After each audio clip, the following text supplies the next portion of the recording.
How we doing? Welcome to Bengals Army. I got Chris and Tony with me. I'm Dusty. How we feeling, fellas? We got the Bengals draft, 2024 draft. In the book. That happened. There's a lot of mixed reviews here. Yeah, I know that we were talking about it kind of in our group text, whatever, and I wasn't thrilled that they made all 10 draft picks. I think that there were, a couple guys in the first 2 days that were really good picks at good positions of need. So there's a lot to be excited about, but I felt like even though it was a pretty solid draft overall, they left a little bit to be desired. What about you, Dark Mode, Tony? Yeah, I mean, same, Chris. I'll echo what you said. Like, picking all 10 guys, I was hoping for a trade up. I think they were in a great position to potentially get aggressive and go after somebody they really wanted. They just missed on a few guys that I know that were high on their draft boards.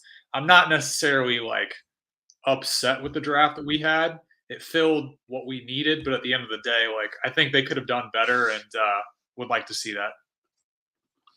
Yeah, I agree with you guys. The first 3 picks I felt were great. I wasn't super excited about Mims off the rip, just because I think Byron Murphy goes off the board a few picks before that, and he was kind of a guy I really wanted. And with him going off the board, that was kind of disheartening. And Fuaga was another guy we talked about a lot that we was kind of hoping to slide, but after sitting back and thinking about it, I was like, that makes a lot of sense. This dude has such a high ceiling that we'd be mad if we didn't take him and we took what's the one dude, Foshanu or whatever the dude's name is from that went to Pittsburgh. We'd probably be a little upset about that pick, just thinking that he's going to be a guard, and then Mims with his size and everything, just so much potential there. So I like that pick a lot more now that I'm sitting on it. After a little time to think about it, how you guys feel better about it, or you feel about the same as you did before? I still feel the same, man. To your point, I'm jacked up at the first 3 picks. I think they're solid. It dropped off pretty quickly after rounds 4 onward, right? I saw double tight ends, which we really didn't need. I saw a couple picks where I was like, I think they could do better there. They really didn't go heavy skill at all. It was all trenches players for the most part. So they needed it, but at the same time, there wasn't a whole lot of sexy picks, so it wasn't anything to really get excited about, but I'm still happy with it. Yeah, I think my feelings are pretty much the same. Like Tony touched on the tight end thing there. It's great that you got guys that you liked at, spots you thought they were like value picks. That's awesome. But now we have, we're not going to keep 5 tight ends on the roster. So our options are, if Eric All starts on the pup list, then okay, that creates a little wiggle room. But at the same time, I'm pretty sure he still has to be on the 53 in order to be put onto the pup list to open up that roster spot. So there's a little bit, and I could be wrong about that, but there's a little bit of of all the years to double down on tight end, you did it. Yeah. I know Gesicki and Hudson are on 1-year deals. So it makes a little bit of sense for the future, but if McLaughlin is not going to end up being on the 53-man roster and another team plucks him off the practice squad, that's a wasted pick. If one of those guys doesn't make the team, just straight up doesn't make the team, that's a wasted pick. So the only way that it works is if let's say McLaughlin outplays Tanner Hudson, which Tanner Hudson had some flashes last year. If he's your 3rd or 4th tight end, I think we're sitting, we feel pretty good about that room. And then kind of to go back to a couple of the other guys, the Ole Miss guys, sure. I guess the edge rusher, he's a traits guy. He's pure athleticism. So you can see some upside there. I think that's something that they do just about every year is take a late round guy. The recent memory guy is Jeffrey Gunter, who's still sticking around the roster for a little bit. Just kind of athletic freaks. They hope that they can hit the lottery on with one of those guys.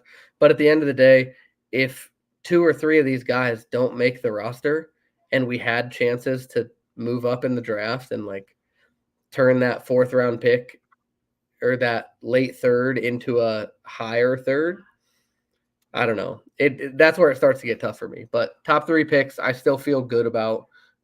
Mims high ceiling at a position of need. Chris Jenkins high ceiling at a position of need. Burton high ceiling position of future need, and he can get onto the field this year. So I think there's a lot to be excited about and a lot to wish that they did a little more.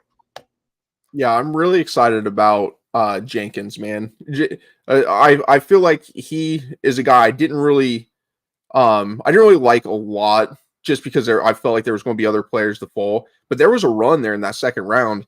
And the fact that the Bengals didn't move up, it makes me really curious what they knew, what was going on inside them rooms. Because even Zach said in the press conference, like, we were really hoping he'd slide. It's like, dude, you guys have 10 picks, man. Pick out the players you want. Pick out the players that you think can contribute and be your guys. I wouldn't care if they moved up. I mean, it's great that they got him and didn't have to move up. But if this is a guy you're really targeting and really want, get him. Secure it. Be aggressive. And, Burton, I think I really like Burton. I think he's going to be a great guy to slide. And yeah, like Isaiah says, I think I'm most excited about Jenkins. I love his energy. Jenkins' energy is contagious. This dude, I think he's going to be special. I really do. I think he's got the right mindset, positive attitude. I think he fits our locker room, our culture. There's a lot about him. Even as a Michigan guy, we're all Ohio State fans, but he's a guy that I think we're all going to love. I really do. And I think he's a great pick right there in the second round. But third round comes around. Burton's great. I do like the pick. We set up the culture. We got the room. Take the guy. I think that was the time where we actually took best player available. I think it matched up with needs and BPA. And then after that, Jackson. He was, a lot of people had him mocked. It makes sense. There was offensive linemen there, interior O-line, that I really would have liked to go after. Because I think it is more important. Now, our defensive line room, we could bring Tupou back. I bring Josh Tupou back. I'm cool with that. Is he great? No, but is he a body? Has he been here? Bring him back, and let's get that offensive lineman that we know can give us solid depth. That right there was the area that I started getting a little irritated at. In the same with the fourth round, Eric All. Now, hindsight's everything. We know with McLaughlin, Aaron McLaughlin, that we didn't know we could get him, and I think he's a great pick. But if you really have this dude targeted, there's 10 picks. If you really like him, move up when you're feeling that he's going to be moved off the board. And there was still other talent out there too. So I don't know. The Eric All pick, I really hope the guy's healthy. I think he comes in and contributes well and is healthy. Yeah, man. It's just it's frustrating because they took those tight ends in rounds 4 and round 6, right? They had 2 6-round picks to give, 2 third-round picks to give. In my opinion, they should have gotten some. And granted, rounds 1 through 3 were really solid in my opinion. But if they really wanted a guy, to your point, right, they should have went up and got him. They were one of the few teams that didn't trade at all, one way or the other. And it's actually pretty abnormal for Cincinnati to do that to begin with, but they were one of the few teams that didn't even move around at all, right? They just straight picked all 10. And I think later in the rounds, they started saying, okay, this guy's here. He's actually BPA right now. Let's take him, as opposed to, well, we need this. Let's take that. Like, there were a few position of needs they took, but for the most part, those later rounds really looked like BPA. And I don't know. I mean, I'm excited about Jermaine Burton, believe it or not. I was looking at him coming out of high school because he was a big Ohio State target, actually, and Alabama got him. He was a huge, huge target of theirs, and I think he's going to ball out. Now, depending on where he plays and how he develops, that's kind of a question right now. I don't think he has the length that T has, but he certainly has the speed, right? And I think if we know one thing about our team, we've got some hybrids, different positions with receiver, 2 different receivers right now. I think he brings a really nice aspect, some speed to the game that I don't think Tyler Boyd could. And that stretching of the field, right? We want to be able to stretch the field because Jamar certainly does that. I think T can do it to a point, but he's not the fastest guy. I like us to see that stretch of the field a little bit and spread the ball around. That's really what I'm looking forward to in my favorite pick so far. Yeah, and I Dude, think and to that point, stretching the field from the slot is something that the Bengals have not had. So if you can get a guy to blow out the middle, that safety has to run with him. The linebacker has to carry him for a little bit. You're going to get the space that we haven't really been able to create, except for with like deep crossers or like mid crossers with Jamar, but those are long developing plays.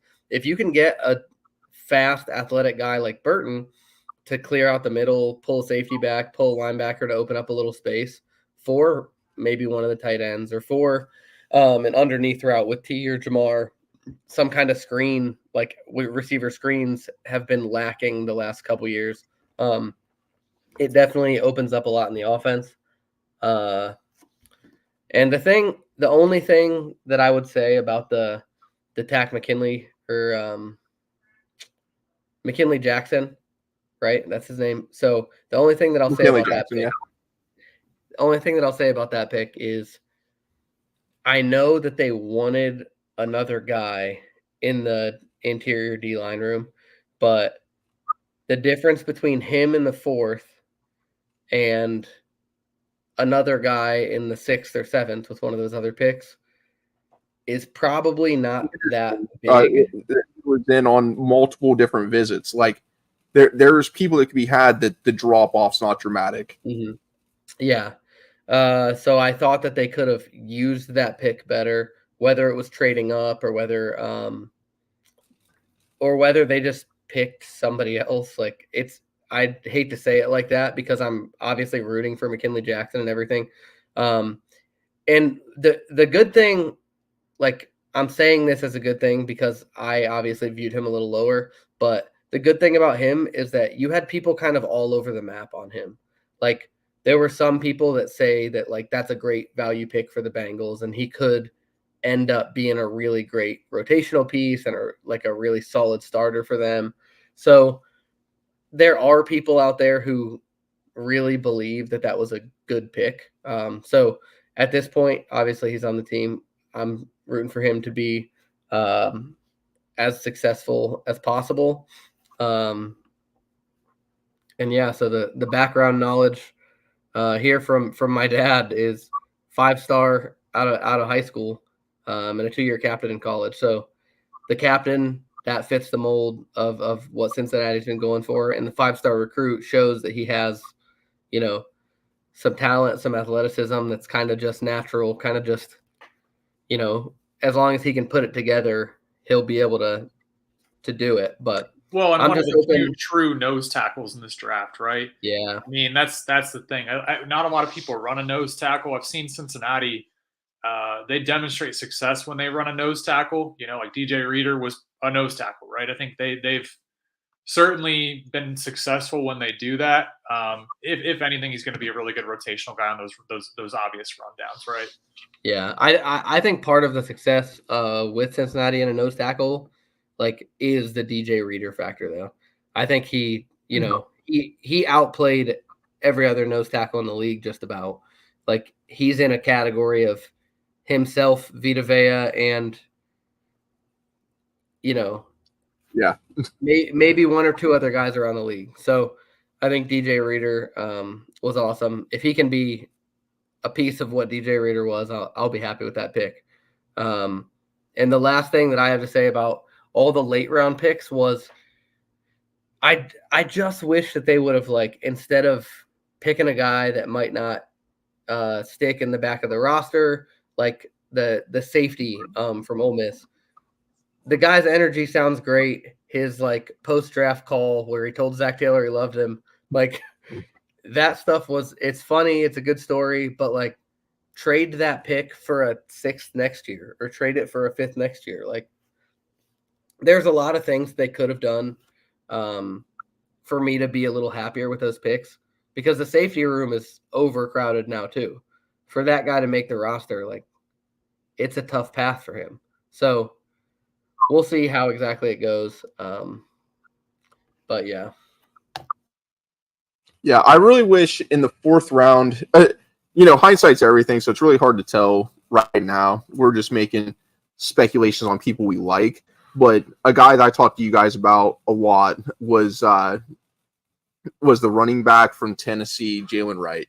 He goes a few picks later in the fourth, and he goes to already a speedy back room in or backfield in Miami. Dude, I would have loved if that pick happened. I would have been so excited. And it's always a lot better, and it's a lot of fun when it's your picks, your guys that you like, and they get selected. All is now he's a Cincinnati Bengal. He's got a lot of talent. He came from good schools. So I don't want to hate on the guy. I don't want to sleep on him, but there's just people there that I really like that I wish we would have took.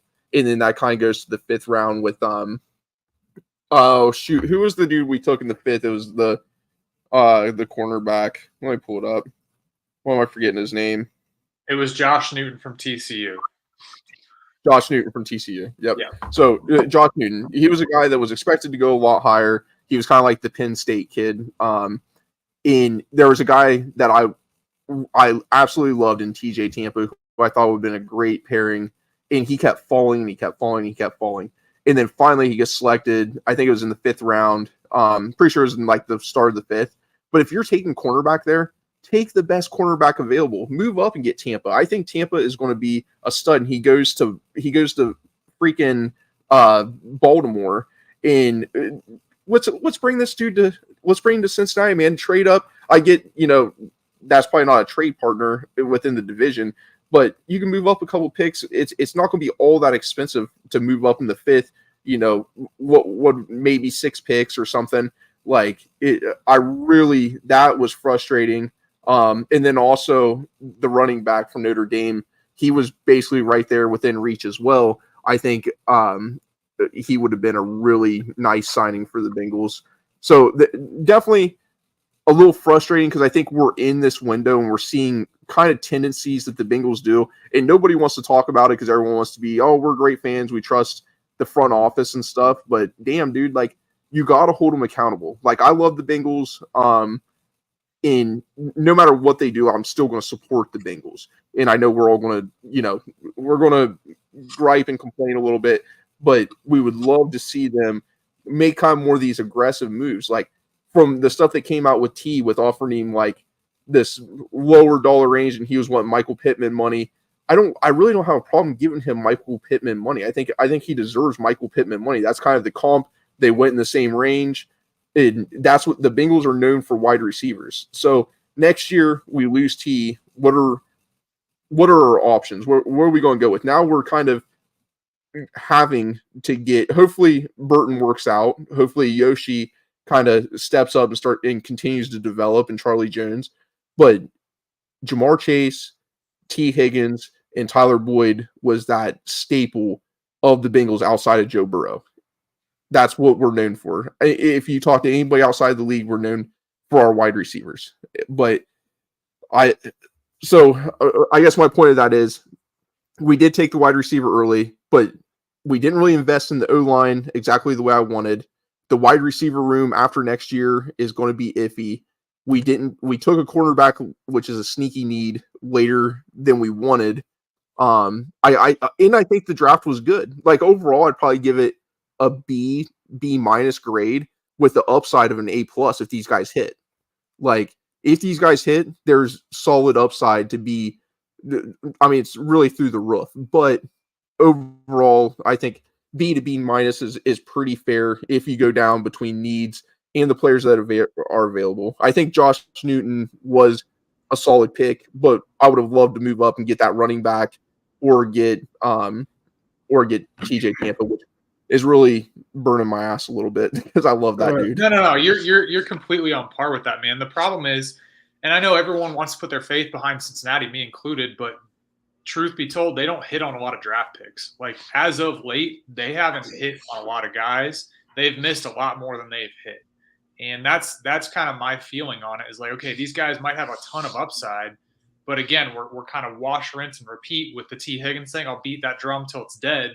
Like, Are we really just going to play this revolving door of a roster where we hope to hit on these draft picks and then let them walk when they want big money? I don't think it's out of the realm that he deserves Michael Pittman money. He's in the same grade as Michael Pittman in terms of a receiver, in my opinion, right? Maybe not in terms of being as healthy or as productive all the time, but he's in the same talent category. So for him to even ask for that is right on par. And at the end of the day, I just don't want to see this revolving door where we hope to hit on all these draft picks and then we might only hit on like 2 or 3 a year, right? I think to your point though, like there's a ton of upside in this draft, a ton of athleticism, right? A lot of really good quality guys. My question right now is if Eric All can stay healthy, right? He came from Iowa, really good pedigree. I think he's got a ton of upside, but we can't keep 5 tight ends, right? Amarius Mims, same thing. He only played 8 games, right? He started 8 games, super solid, didn't give up a sack, but like, is he going to be a starter? I don't know. Is he going to be able to pop into guard, maybe play? He indicated that he would, but like, we just didn't fill as many needs as I thought we could. And at the end of the day, I think it would be really – and I don't want to get off topic here, but I think it would be super foolish for us to let T. Higgins walk and hope that all these other guys step up, because now we're actually deficient in the skill position where we were 2 years ago. That was our huge strength, right? Because it was the skill positions and a defense. Yep. Yeah. As far as the T thing, I have a really hard time believing that he's asking for Michael Pittman money. Like, you think? I have a really hard time thinking that they offered him what that article supposedly offered him. I have a harder time believing that because they're paying him what, 21 this year? Yeah. So what I'm saying is, I think that they're asking for way more than that. Like, I think that if he was asking for Michael Pittman money, like the Bengals, yeah, they like don't throw money around like other teams, but at this point, like they kind of see where things are heading. So like the only thing that I can think is that, okay, Mulugeta wants, so I'm looking at Michael Pittman's contract here, 3 years, $70 million contract extension with $46 million guaranteed. Like for T. Higgins, I would say sign that right now. So, but I think that the only things that could be holding it up, if Mulugeta wants a fully guaranteed contract, or if they're saying, we want $75 million over 3 years and we want $70 million guaranteed or something like that. Like that feels like an unreasonable ask just because of the guaranteed money and stuff like that. Like everybody can say, oh, well, the Bengals, they just have to start giving out guaranteed money. But like when these other owners, they have, $100 million business empires or like multi-billion-dollar business empires, that's where their upfront cash is coming from. The Bengals just don't have that upfront cash. So like they don't have it to be able to pay everybody. So you can't just start saying, oh, well, we'll do it for this guy.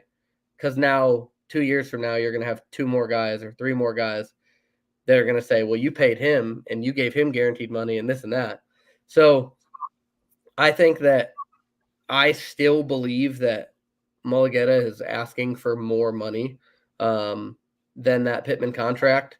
And I even think $25 million a year for T would be acceptable. So I think like a 3 year, $75 million, if you can get like 3 years, $75 million with $25 million guaranteed, and then a couple of $5 million roster bonuses that hit at the beginning of that new league year or something like that, I feel like that would be pretty reasonable.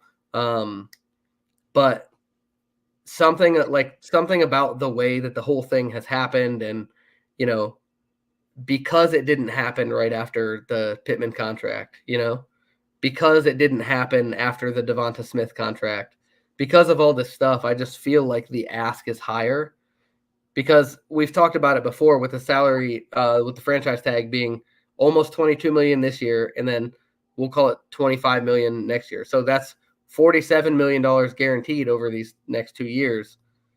Like something's got to give there, where the Bengals are probably offering something similar to that. But there's probably a super high guaranteed ask. Well, the way you do that though is you give him that 46 mil guarantee somewhere in the realm of Pittman, and then give him, a kicker of some sort if he plays X amount of games, because over the last 3 years, he's missed 4 games a season, 5 games a season. So the trade-off there, I would say, hey, we'll give you more guaranteed money up front, but we want to take a couple million off the AAV and convert these to bonuses. So like, I think that takes away from the guarantees in I would say in Mulligeta's eyes, from a He needs to negotiation play standpoint. 14 games, man. Joe Mixon played all 18 or all 17 last year as a running back. He needs to play at least 13 or 14 games. Oh, I agree with you 100%. But what I would say is that you can't just give him the guarantees and also give him a high AAV and also give him the game bonuses. There's got to be a give and take there, where I think you can make the concession to say, yeah, we're going to give you more guaranteed money than we actually want to. But because we're doing that, help us out and take $1 or $2 million less on your annual average than you want to. Like, there's got to be a give and take where I think that because Mulligeta's calling card is I'm going to make my guys the highest paid in the league and I'm going to get you the top of the market contract and I'm going to do this, I'm going to do that, which, like, he's an agent, that's his job. But I mean, I've said it before and I'll say it again. I think T has taken a lot of unnecessary hate sort of because of that, where eventually we are going to find out what the ask is. We are going to find out what the contract ends up being, whether it's for the Bengals or whether it's for another team. So that'll kind of, we'll be able to look back on this and say oh, there was some unnecessary blame that was placed on T and it's actually a lot more of the Bengals' fault. Or, if it comes out that the Bengals were trying to give him a 4-year, $105 or $106 million deal, but the guarantees were low, like, that's, if they're trying to give him $100 million contract, then that's tough to blame the Bengals in that point. So all that to say, I think we'll be able to look back on it. And to get back on the original track, I agree with you that I don't think Burton is addressing the future need at wide receiver in a way that we will need if T walks. But I think that the Bengals are smart enough to say, we will tag you a second year in a row, like, if we have to. So, yeah. Yeah, so that went a little. We always go wild when we talk with T, man. Talk about T. Yeah, that's a fact. I mean, he's just such a loved guy. Like, he's been solid. Obviously, the injuries is always, a little bit of conversation. But man, when he plays, it's just such a difference maker for this team. And I really think it's the backbone of the team. And if we keep falling away from, like, getting these leaders in re-signing our own, like, I think that's the thing with Jesse Bates. Like, the Bengals were kind of known for re-signing their own, and obviously Jesse got paid, $16 million or whatever. It's a hefty chunk for a safety, and then he goes off and has an All-Pro year. Then the worry of T coming out and he has an All-Pro year, or let's just say he has a Pro Bowl year of 1,113 touchdowns, like, style year, and we're going to be sitting there like, man, that would have been really nice to have on the Bengals, because now we got Jamar Chase, the kind of unknown with Burton and Jones and Yoshi Voss. Like, it's kind of a lot, and it's really kind of scary thinking of the team kind of trickling away from the 2021, like, that era of 21, the expectations of 22, and then 23, the Joe Burrow kind of injuries and weird stuff going on, and now you see, like, Trey Hendrickson being a little disgruntled with, what he's getting paid and what he's, kind of what his value truly is. But the dude signed a contract 10 months ago or whatever it was. Like, it's kind of like, hey, dude, that's on you. Like, we love that you bowled out. Now, is there any chance the Bengals could go out and, give him bonuses, give him some sort of raise, like, after the year? I'm sure, like, after the first year, I think he can negotiate those. But overall, it's just upsetting seeing players that we really like, homegrown, if you want to say that, homegrown players that we draft, we develop.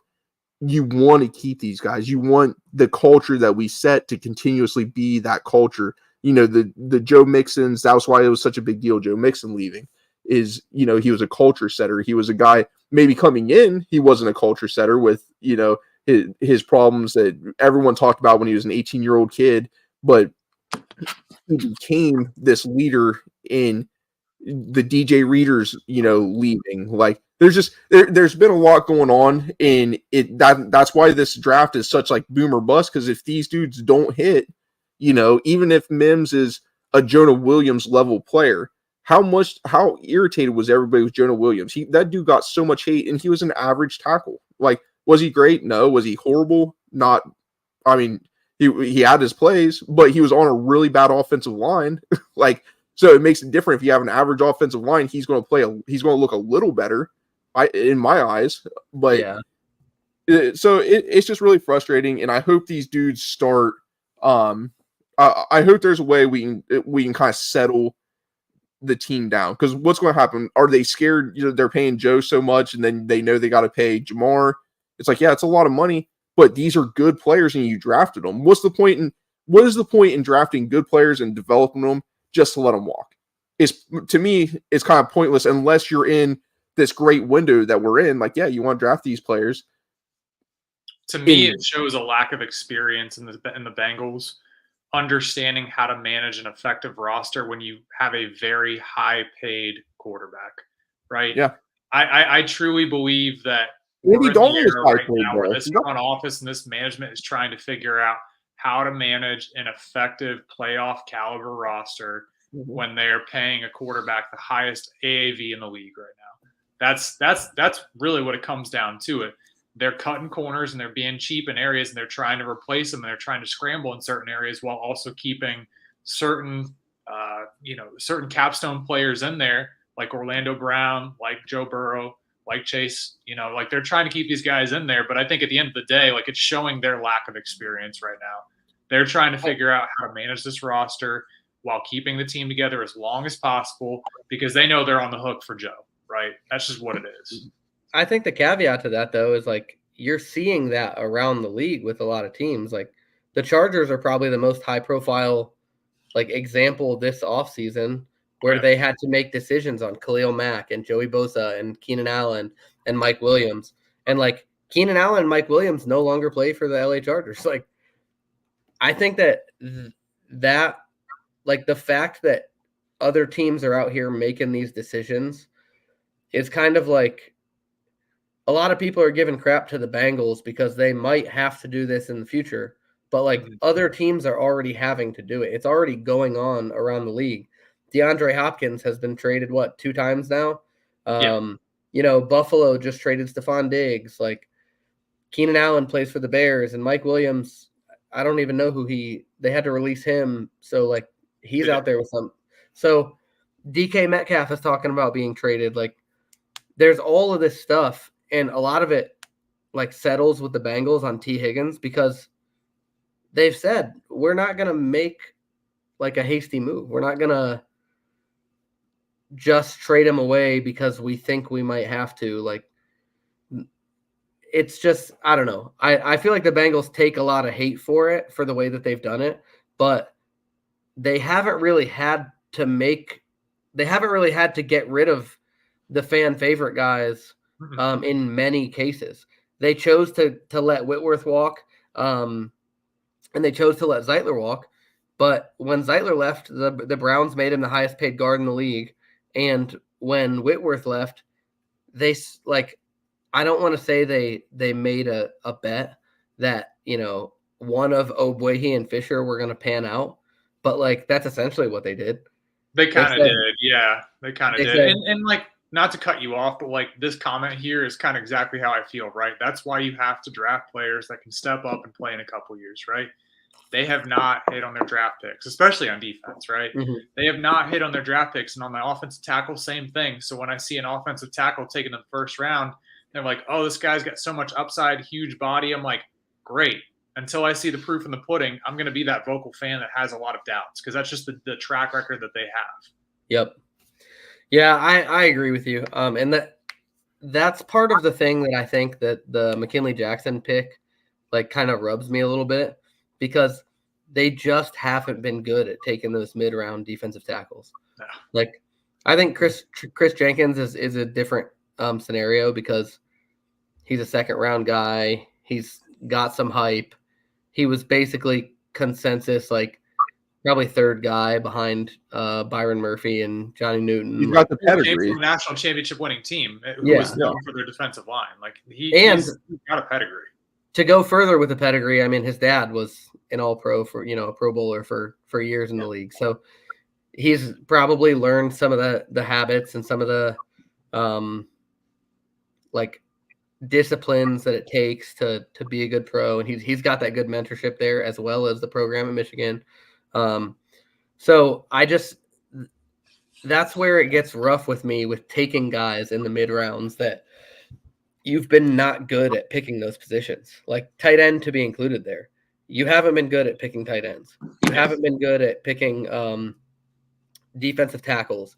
You haven't really been good at picking, like, aside from Jesse Bates, like they haven't really been good at picking safeties. Von Bell, they signed out on a free agent contract whenever he was good. They had Iloka for a couple years where he was good, and they drafted him, but whenever he got cut from the Bengals, he basically fizzled out of the league. Guess what catalyzed that 2021 Super Bowl run, besides luck? Yep. A lot of those draft picks maturing into year 2s and year 3s, falling out, and then in the offseason picking up guys that are veterans or maybe off their first contract that are proven guys in the free agency, right? It was a combination of both that catalyzed that playoff run, right? You know what? I haven't seen it lately, right? And what else hurt was the offensive line. The next year with Carman or Jackson Carman. How did that pan out? Second round draft pick. And I think that's where a lot of people were thinking McKinley Jackson is possibly that same style pick. He's a high profile pick. There's draft capital there that you can use to move up.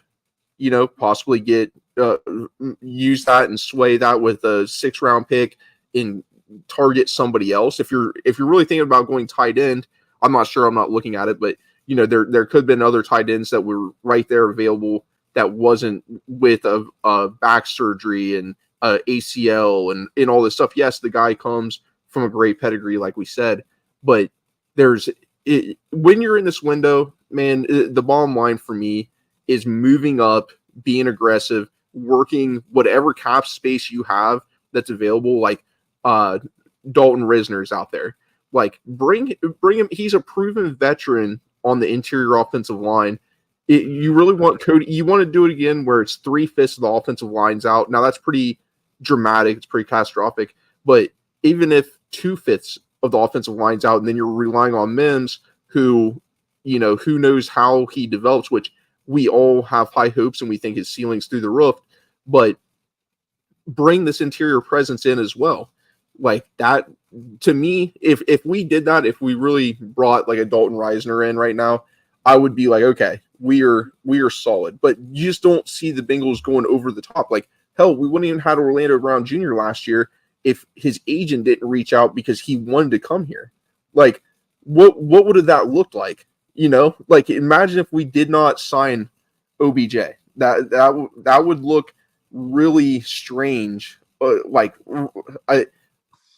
he's out there putting himself out there saying, "I want to come to Cincinnati." Yeah, it would. So that's why I think the fans are frustrated, and I really don't feel like I like where we're all at on like being vocal about like everything isn't sunshine and rainbows and all this stuff. Like we can be fans and vocalize opinions if they're intelligent, well thought out opinions, not like, hey, let's go sign, I don't know, the highest paid left tackle and Justin Jefferson and whoever the highest paid cornerback is. Like obviously there's so much money. Mike Brown said, pieces of the pie, like we get it. There's so much money, but you can still build from within with our draft picks and also, understand what's going on for following years with how we're structuring this stuff. I don't know. I just wanted to put it out there. I like how we're all kind of on the same page with voicing frustrations of trading up, not getting our guys. I think running back would have been really great. Like what's Chris Evans, like what's his status look like? He's, is he making the roster because of special teams? Is he not making the roster? If he doesn't, are we just keeping 3 running backs and hoping those guys stay healthy when they're, kind of smaller guys? We have an unproven guy that's not Joe Mixon. I mean, Moss was proven last year what he could do, but he's still kind of more of a Giovanni Bernard mold. Giovanni Bernard was one of my favorite players. And he could tote the rock, even though he was a smaller stature dude, and his run blocking was good. So he's kind of that Moss in that mold. But man, there's just things I wish they would have done. Interior O-line, I think, would have been so huge. With like trade up, Zach Frazier goes to the Steelers. Like, how much of us would have loved Zach Zinter to the Browns? Another guy that I was like, they need to take him. I mean, he went high. I think he went higher than most people thought consensus-wise. Who cares? They had the draft picks to trade up and get him. He went in the third or fourth round? He went in the third round, but I didn't expect him to go until like the fifth round. Sure. So I was looking at. So if you don't think, you know what I mean, you're not just gonna say, oh, because he went early, we should have traded up and got him. Like, well, no. I'm saying, if if you want to go after him and get him, and he's on your board, then give the draft capital up to go get him, even if it's a reach. Yeah, but if you have him as a fourth round pick, you're not going to reach for him when there are guys on your board that are fourth round picks. You know what I mean? You might have him as a fourth round pick, but that doesn't mean another team doesn't, right? Yeah, but if your evaluation of him is fourth round pick, you're not gonna give up more than a fourth round pick because you don't think he's worth that. Your evaluation says he's not worth this. Well, he's worth more to our team than he would be another team because we need interior offensive line depth. Not if we only value him as a fourth round pick. Like, I would certainly take the. I see what you're saying. I wouldn't go any higher than that. But if he's graded a fourth round pick and he's available late in the third, you need to go get him. Or let's say he's available. But you don't know that you need to go get him. He's great as a fourth, and go get him. Like, you've got an extra 6 and an extra third to give. Like, you're thinking about consensus grades. You're saying if he's a consensus fourth round pick, but you want him in the third, you're going to go get him in the third. If he's sitting there mid third, and I know he's going to go by early fourth, I'm taking him. If he's on my board as a fourth round pick, I will not be taking him before the fourth round, before my fourth round pick. Well, I mean, you can do that. That's fine. It's one way to go about it. But at the end of the day, that's the way the evaluation works. And you have a position of need, and other teams before you are going to take an interior offensive lineman because they need it as well. And you're sitting there mid third with an extra third to give, take him. But they didn't. So we've all said that the McKinley Jackson pick was a reach. If the Bengals knew that was a guy on their team that let's say, they had a fourth round pick, then by that same logic, we should be praising them for that pick because it was filled a position of need. Well, I didn't give him crap for that pick. I mean, it was a position of need. I still said it was a reach, but at the end of the day, it was a position of need. Okay, so I understand. It makes sense on what both of you guys are saying. Like, it does. So, like, don't think your arguments are good and they're valid. It's all good. The thought process, though, you have a guy like Dwayne Carter. So I just pulled it up. Dwayne Carter went 32nd. It was the 95th pick. That was right before, that was 2 picks before the Bengals took their 97th pick. Dwayne Carter out of Duke is a guy that was a multiple-time captain as well. I think he's got a little more pass juice. He's not a true nose tackle. But if you want a guy that would probably make you a little more excited, I get away from the whole nose tackle role, because we took a guy in the second round that is a very good run defensive player. That's what he's known for, is his run defense. I think he's got more juice. I think Jenkins has more juice in the tank where he can become a pass rusher, but you're kind of banking on that. If you wanted to double up so that kind of comes with what you guys are talking about with Zinter. If you have this guy tagged as like the next guy you want, and then McKinley Jackson falls, I think McKinley Jackson was their pick. I think that's where the Bengals had them. In this, like Zinter goes, I don't think he was on their board in the realm. I think they were going for that position. So I think our opinions are very valid on what we would like to them to do. But I think the way their board fell with what Chris is saying, they weren't going to move up for this dude that they thought they could value later on. We as fans would have valued that guy higher, as Tony's saying. Right? Yeah, I mean, I thought he would have been available later. Like, I hadn't seen anything from any of the experts or anything where he was going to be like an early round. But I mean, the same thing with Tavondre Sweat from Texas. Yeah. Like he goes at what 38, and like Yeah, he people went were talking second about round to the Titans. people were early second round too. People were talking about him falling into the 4th, 5th round. You know, even before the DWI, and then he gets that. And Sanders goes, the tight end from Texas, he goes in the 4th round, the start of the 4th. So it's like, if we really, we don't know how the board is, but I think consensus and most people thought this guy was going to be a 2nd round draft pick. And why not trade up and get the best tight end available that has produced, that's healthy? I mean, that whole best tight end available thing, it's super subjective, and the fact that I think Sanders was good. He's Sanders. Just a giant, right? He's like 6'7". No, think of the TCU kid. Okay. Yeah, the TCU kid's like 6'7". I forget his name, but yeah. Yeah. Yeah, but so I'll have to get going here pretty soon. But the last thing that I want to say about the draft is what I didn't know at the time of the draft was that there's really like a boom bust potential here.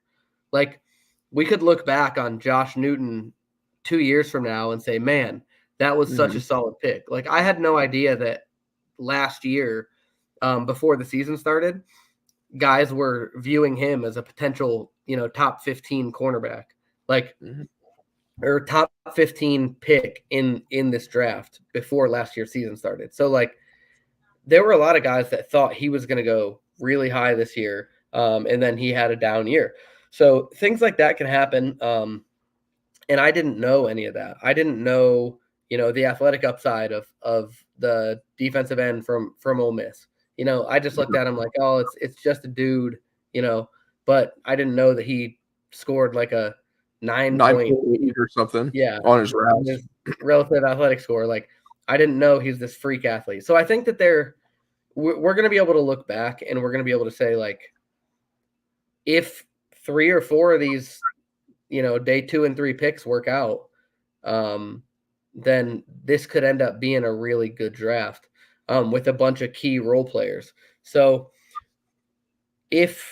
but I do think that that's part of the reason that people are worried about it, because there was real boom bust potential with the Ogbuehi and Fisher picks and, that kind of draft. Yep. And when those guys bust, when you have boom bust potential and more of them bust than boom, then it looks really, really bad and it feels really, really bad. So I'm hoping that we bounce back a little bit and get a lot more booms on this one. But I feel like Jenkins was a good, solid pick. The more I think of that pick in Burton, like if you take a guy in the 1st round, like I said at the very start of the show, and we all agreed upon, those first 3 picks, I think were great picks. You have guys that they have home run potential. We have dudes that are just overall solid.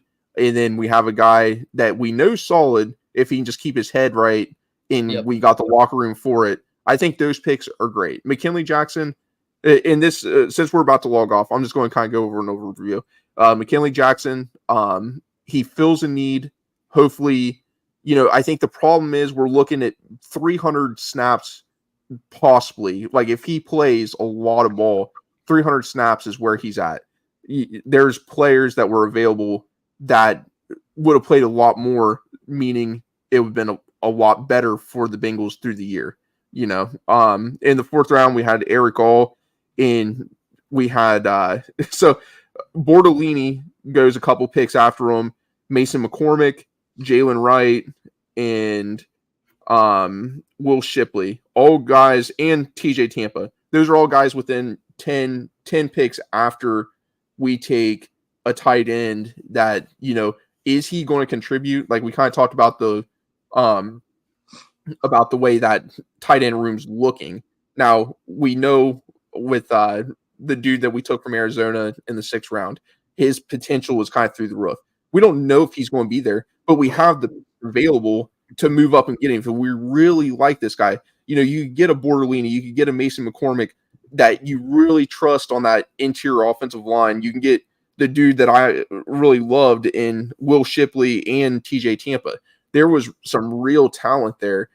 And I think that's possibly what rubs people a little wrong. I know it rubs me wrong, where I think we could have at least took that pick. And then if you wanted that tight end and Tanner McLaughlin, you could have moved up if you really thought he was that valuable to you. But yeah, we covered a lot of stuff, fellas. I think there's a lot more to digest. I feel like it was a solid show. We'll go across and say our favorite picks real quick. Burton. I've got to say Chris Jenkins. So I think Burton, man, it's tough because I feel like Jenkins is going to be a staple to this team. If Burton can, keep himself squared away, the team keeps him in check, and he doesn't give us like that annoying dude that plays for Pittsburgh, Pickens. If he doesn't turn out to be like a Pickens, where he's getting in his head and whatever, I feel like Burton could really be a great pick, especially with T possibly leaving. Jenkins would be a fan favorite, but Burton, I think you need a little bit of that. Not necessarily, I'm not going to call him a dog, but like, kind of that, like that. You need to keep him in check, but at the same time, you kind of want to have him a little bit of that between that swagger. Yeah. You want a little bit of that, right? You don't want all just culture straight shooters, right? On a football team, especially. I think, Jenkins will be a fan favorite, certainly to your point, but I think. Yeah, and that's what I mean. The first 3 rounds, man, I feel like we're great. After that, we'll do more follow-up discussions. I'm sure of that here real soon. But you guys have any final the off season when there's nothing else going on. So we're getting into boring season, up until fantasy football drafts start kicking off. How about that horse race today, man? How about that horse race? Yeah, I made Kentucky Derby, baby. Some homemade mint juleps. Ooh. All right, fellas. Any final thoughts? Or are we ready to kick it? Who Dey? All right, Who Dey. Thank you, everybody that's tuned in, listened, subscribed to us, followed us on Twitter at Bengals Army, and go to YouTube and subscribe. Thank you all.